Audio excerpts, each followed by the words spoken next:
আমাদের এক জায়গায় এক ব্যক্তি আত্মহত্যা করেছে। মুফতি সাহেব ফতোয়া দিয়েছেন, এলাকার মুফতি সাহেব, জানাজা না পড়ানোর জন্য। উনি আমাকে ফোন দিয়ে বলেছেন, আপনি কিভাবে এই ব্যক্তির জানাজা পড়লেন? আপনি জানেন সেই ব্যক্তি আত্মহত্যা করেছে, আপনি দেখেন। পরে আমি ওনাকে গিয়ে বললাম, হুজুর আপনি ওনাকে চিনেন? আমি চিনি না। আপনি জানেন? জানি না। তো না জেনে আপনি কিভাবে মানুষকে ইন্সপায়ার করলেন জানাজায় না যাওয়ার জন্য? আপনি জানেন ছেলেটা ডিপ্রেশনের রোগী। ডিপ্রেশনের রোগী পাগল যদি আত্মহত্যা করে, পাগলকে দোষ দিতে পারবেন? পারবেন? তার কোনো শরীয়ত নাই। ডিপ্রেশনের রোগী, সেই তো রোগী, সে জানেও না সে কি করবে।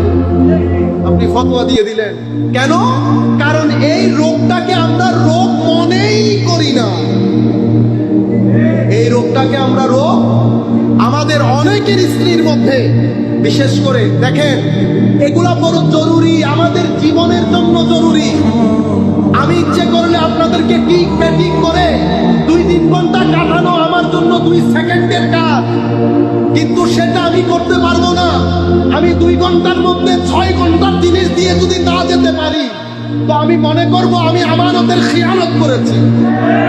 সম্মানিত ভাইরা, আমাদের মা বোনরা বিশেষ করে প্রেগন্যান্সি পিরিয়ডের পরে তাদের মেন্টাল হেলথ ড্যামেজ হয়, এটা আমাদেরকে বুঝতে হবে।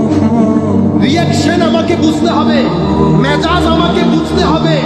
আমার নবী রাসূল সাল্লাল্লাহু আলাইহি ওয়াসাল্লাম মানুষের এই ছোট ছোট ফিলিংসকে গুরুত্ব দেওয়ার জন্য আমাদেরকে অ্যালার্ট করেছে, আমাদেরকে অ্যালার্ট করেছে। মনে রাখবেন, তো মানুষ যখন মেন্টাল হেলথ ডিস্টার্ব হয়, আপনি দেখবেন খুব দ্রুত রেগে যাওয়া, কথার মধ্যে কোনো রিঅ্যাকশনের জায়গা নেই, রিঅ্যাকশন দেখানো, এটা মানুষ করে ফেলে। কিন্তু সেই রোগটাকে আমরা সেভাবে গুরুত্ব দেই না, কারণ এটা মেন্টাল হেলথের সাথে জড়িত। আমরা ফিজিক্যাল হেলথের বিষয়টাকে গুরুত্ব দেই।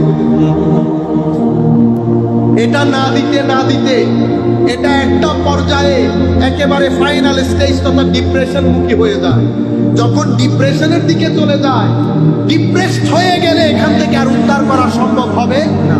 মনে রাখবেন, ঘরের মধ্যে যদি এক ব্যক্তি ডিপ্রেসড হয়, পুরা ঘরটা হাসরের ময়দান হয়ে যায়। এখানে আপনি লাখ টাকা দিয়ে শান্তি আনতে পারবেন।